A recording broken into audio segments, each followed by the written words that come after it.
Hello दोस्तों, आप सबका स्वागत है आपके अपने यूट्यूब चैनल गोल अचीवर्स में। और ये हमारा फिजिक्स लेक्चर है आपका रिवीजन सीरीज का एंड लेक्चर नंबर 6 है ये। ठीक है। एंड ये इसमें मैं आपके साथ डिस्कस करने वाली हूँ न्यूक्लियर फिजिक्स एंड रिलेटिविटी के इंपॉर्टेंट कॉन्सेप्ट्स। तो चलिए हम मूव करते हैं अपने कैनवास की तरफ।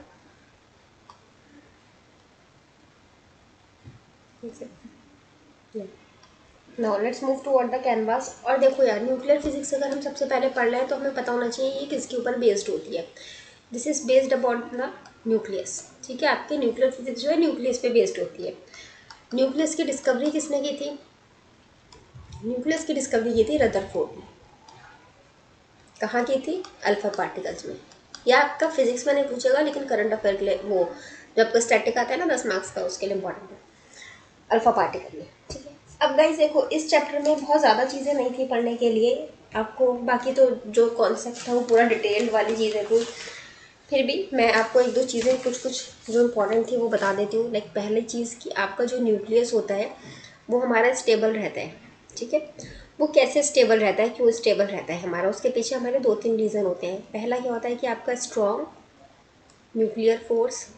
ये क्वेश्चन आ सकता है, nucleus is stable because of strong nuclear force. ये शॉर्ट रेंज फोर्स होता है, मतलब आपका एक शॉर्ट डिस्टेंस तक ही रहता है। ये है आपका कोई एटम, इसमें सेंटर में न्यूक्लियस है और यहाँ आसपास इलेक्ट्रॉन हो गए आपके। ये इलेक्ट्रॉन हो गए। तो ये जो स्ट्रॉन्ग न्यूक्लियर फोर्स है वो यहाँ पर आपका कुछ ही डिस्टेंस तक है, बहुत ज़्यादा दूर तक नहीं जा पाता है। तभी तो फिर आपका एक इलेक्ट्रॉन निकल जाता है, दूसरे के साथ पेयर कर लेता है। एंड सपोज सोडियम का एक है एटम, एक क्लोरीन का है, दोनों पेयरिंग करके NaCl बना देते हैं। तो इस तरह से ये हो गया। ठीक है। दूसरा ये आपका जो न्यूक्लियर फोर्स है ये आपका ये जो होता है ना सेम रहता है पार्टिकल्स के बीच में। लाइक इन दोनों के बीच में जितना है उतना इन दोनों के बीच में, उतना इन दोनों के बीच में, इस तरह से होता है। ठीक है। दूसरा आपका इलेक्ट्रोस्टैटिक फोर्स। इलेक्ट्रोस्टैटिक फोर्स क्या होता है कि अब देखो यार, अंदर आपके पार्टिकल है प्रोटॉन और एक इलेक्ट्रॉन, दोनों ही चार्ज पार्टिकल है। अब कोई चीज़ पे चार्ज है तो उस पर इलेक्ट्रोस्टैटिक फोर्स तो लगना ही लगना है। इलेक्ट्रोस्टैटिक फोर्स जो आपका इलेक्ट्रॉन वगैरह की वजह से लगता है। तो इन दोनों पार्टिकल्स के बीच में जो फोर्स होगा ये भी एक दूसरे के सेम ही होता है और बहुत बैलेंस रहता है। अब ये आपका जो इलेक्ट्रोस्टैटिक फोर्स है ना, ये प्रोटॉन प्रोटॉन के बीच में भी लग सकता है, इलेक्ट्रॉन इलेक्ट्रॉन के बीच, इलेक्ट्रॉन तो बाहर रिवॉल्व करता है, सॉरी, न्यूट्रॉन न्यूट्रॉन के बीच में भी लग सकता है, प्रोटॉन न्यूट्रॉन के बीच में भी लग सकता है। ठीक है। लेकिन क्या याद रखना है कि आपका जो फोर्स लग रहा है प्रोटॉन प्रोटॉन के बीच में वो इक्वल है आपका जो फोर्स लग रहा है न्यूट्रॉन न्यूट्रॉन के बीच में, और इक्वल है आपका जो फोर्स लग रहा है प्रोटॉन न्यूट्रॉन के बीच में। मतलब कहीं पे भी लगे आपका सेम एंड इक्वल ही होता है। ये आपका होता है अट्रैक्टिव नेचर का। ठीक है। एंड इलेक्ट्रोस्टैटिक होता है रिपल्सिव नेचर का। ठीक है। So these are the 2-3 things जो इसमें इंपॉर्टेंट थी आपके लिए। एक आप साइज ऑफ न्यूक्लियस भी याद रखिएगा इस, ये आपसे बहुत स्टैटिक 1-लाइनर में पूछा जा सकता है। That is the 10⁻⁻15 metre. ठीक है। वैसे नहीं, मैंने देखा नहीं इस तरह का क्वेश्चन साइज वाइज से related, but I am telling you कि अगर वर्स्ट केस सिनेरियो में आपको पता होना चाहिए। दूसरा इंपॉर्टेंट चीज़ इस चैप्टर में हम देखते हैं अगर, तो वो आता है हमारा एनर्जी बाइंडिंग इक्वेशन। अब देखो गाइस, इस पूरे कॉन्सेप्ट को मैंने आपको बहुत अच्छी तरह समझाया था जब मैंने ये चैप्टर पढ़ाया था। अब उतना डीप तो पढ़ा पाना पॉसिबल नहीं है, अदरवाइज फिर इसका कोई मतलब नहीं रह जाएगा रिवीजन सीरीज का। एक आती है आपकी आइंस्टीन मास एनर्जी इक्विवेलेंस। ठीक है। आइंस्टीन मास एनर्जी इक्विवेलेंस, इसमें आप पुट करेंगे तो एनर्जी, ये डायरेक्ट मैं फॉर्मूला लिख देती हूँ, =mc²। आपने हमेशा से देखा होगा, ये आइंस्टीन की इक्वेशन होती है। आप लोग जानते होंगे इस इक्वेशंस को। ई होता है इसमें एनर्जी एसोसिएटेड विद मास। आपकी इस मास के साथ जो भी एनर्जी एसोसिएटेड है वो आपकी होती है इस एनर्जी कहते हैं उसको। ठीक है। जो एसोसिएटेड विद दिस मास है आपकी। ठीक है। ये सी होता है, इसको आप स्पीड ऑफ लाइट तो कहते हैं, और साथ में एक चीज़ और बोला जाता है इसको, conversion coefficient. Sorry for my voice guys, conversion coefficient. और अगर आप इसमें वैल्यू पुट करते हैं तो देखिए एम की जो यूनिट होती है वो होती है AMU, atomic mass per unit. ठीक है। एंड सी स्क्वायर जो होता है ना, इसकी वैल्यू होती है 931.5 मेगा इलेक्ट्रॉन वोल्ट। ये सी स्क्वायर की आप डायरेक्ट वैल्यू याद रखिएगा। इस कॉन्टेक्स्ट में अगर आपसे पूछ लिया मास कुछ समथिंग गिवन है ए और ए एम यू उसकी यूनिट है, तो आपसे एनर्जी पूछी गई है, तो आप सी स्क्वायर की जगह ये वाली चीज़ पुट करेंगे, ना कि ये पुट करेंगे। ठीक है। रीज़न इज दैट ये होता है मीटर पर सेकेंड में, और जब आप mass energy Einstein equivalence equation की बात करते हैं ना, तब वो आती है आपकी इलेक्ट्रॉन वोल्ट में। आप इससे इसको कन्वर्ट कर सकते हैं by using the conversion formulas, but that is कि अगर आप उस कन्वर्जन फॉर्मूले को याद रखोगे तो उससे अच्छा है सी स्क्वायर की डायरेक्ट वैल्यू याद रखो, है ना। It is more easy, so try to do remember this value. और इसके बाद आपका एक कॉन्सेप्ट ये हो गया ख़त्म। Now moving to the next concept. Next concept is the nuclear binding energy.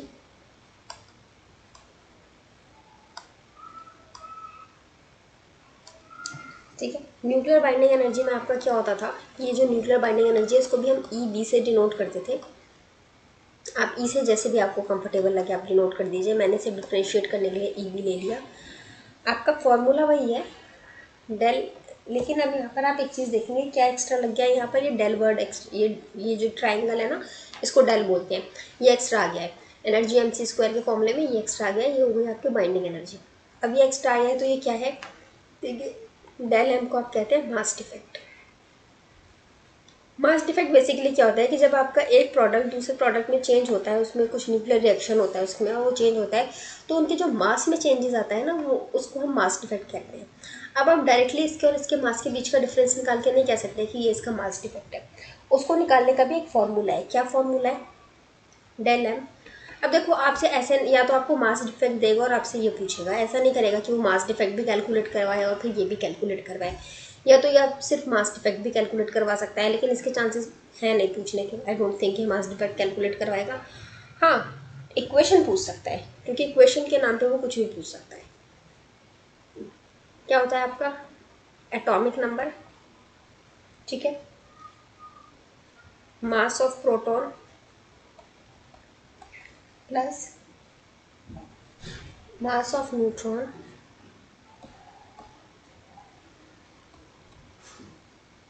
ठीक है, प्लस एटॉमिक मास, आपका जो भी एलिमेंट रहा होगा पूरा उसका atomic mass, minus atomic number, और इसको मल्टीप्लाई करोगे आप किससे, मास ऑफ न्यूट्रॉन से। यहाँ लिख दो, कहाँ लिखूँ, ऊपर लिख देती हूँ, मास ऑफ न्यूट्रॉन से। ठीक है, ये एक पूरा टर्म आ गया। अब इसको माइनस कर देंगे इसमें से आप किसको, मास ऑफ एटम, जो आपका लास्ट में आपके पास एटम आया हुआ बच के उसमें से इसको माइनस कर देंगे, तो आपका जो है वो मास डिफेक्ट निकल आएगा, इन दोनों मास के बीच का डिफरेंस। एक सेकेंड गाइस, तो ये आपका mass defect and binding energy का आपको फॉर्मूला पता चल गया। This is important for your exam, ये फॉर्मूला। ठीक है, अब इसके बाद एक चीज़ और देखिए आप, इसमें आपका एक कॉन्सेप्ट होता है पेयर प्रोडक्शन और पेयर एनिलेशन। तो पेयर प्रोडक्शन के केस में क्या होता है कि आपका जो होता है इलेक्ट्रॉन प्रोटॉन वो आकर मिल जाते हैं और एक नया पेयर बना लेते हैं। इसमें एनर्जी कितनी लगती है, एक इलेक्ट्रॉन की अगर आप एनर्जी की बात करते हैं वो होती है 0.51 मिली इलेक्ट्रॉन वोल्ट। ठीक है, इसको हम इफेक्टिव एनर्जी भी कह सकते हैं या फिर मास एनर्जी भी कह देते हैं इसको, क्योंकि मास से रिलेटेड करके हम इस एनर्जी को निकालते हैं। आपका ये जो फॉर्मूला है ना ई एम सी स्क्वायर वाला, इसी फॉर्मूले से इसको निकाली जाती है। ओके, तो ठीक है, ये आपका मास होता है, आपका मास एनर्जी होती है आपकी इलेक्ट्रॉन की, और सेम इतनी ही मास एनर्जी होती है आपकी प्रोटॉन की भी। ठीक है, दिस इज द थिंग आप याद रखना, इस पे बेस पहले क्वेश्चन आपको आ चुका है। तो अब जब ये दोनों मिलते हैं तो इन दोनों की एनर्जी ऐड हो जाती है और फाइनली आपकी हो जाती है 1.02 एम इलेक्ट्रॉन। अब सेम चीज़ अगर आप पेयर एनिलेशन की बात करते हैं तो उसमें आपकी कितनी एनर्जी रिलीज होती है। देखो पेयर एनिलेशन में आपका पूरा पेयर था, ये दो में टूटेगा, एक आपका इलेक्ट्रॉन टूटा तो 0.51 इलेक्ट्रॉन लेके गया, और प्रोटॉन आपका 0.51 इलेक्ट्रॉन लेके गया, तो इन टोटल आपकी कितनी एनर्जी निकली 1.0। ठीक है, सो दिस इज द आगे वन स्मॉल कॉन्सेप्ट। और एक बात याद रखना यार, हाँ ये पूछ सकता है आपसे कि अगर आपका न्यूक्लियस का साइज बढ़ा दिया तो डेंसिटी ऑफ न्यूक्लियस पे क्या, डेंसिटी ऑफ न्यूक्लियर मैटर पे क्या फ़र्क पड़ेगा। न्यूक्लियर मैटर इस काइंड ऑफ आप मास से देख सकते हैं, तो अगर आप न्यूक्लियस का साइज बढ़ाते हैं तो इस पर क्या फ़र्क पड़ता है, तो इस पर कोई फ़र्क नहीं पड़ता। Density of nuclear matter is independent of size of nucleus. ये तो दिस इज द थिंग. तो this is all about the nuclear reaction. ये मैंने आपको पढ़ा दिया. इसके बाद हम चलते हैं रिलेटिविटी वाले चैप्टर की तरफ. इसमें मैंने आपको पढ़ाने के लिए तो बहुत बेसिक से लेके पढ़ाया था, पूरा ट्रांसफॉर्मेशन वगैरह सिखाया था. बट ठीक है, अभी हमें उसका उतना रिक्वायरमेंट नहीं है, तो हम डायरेक्टली जो फॉर्मूले जिन पे बेस्ड क्वेश्चन आता है, इसमें रिलेटिविटी में डायरेक्टली आपका फॉर्मूला पे बेस्ड क्वेश्चन आता है. मैं आपको जल्दी से फॉर्मूलाज लिखवा देती हूँ.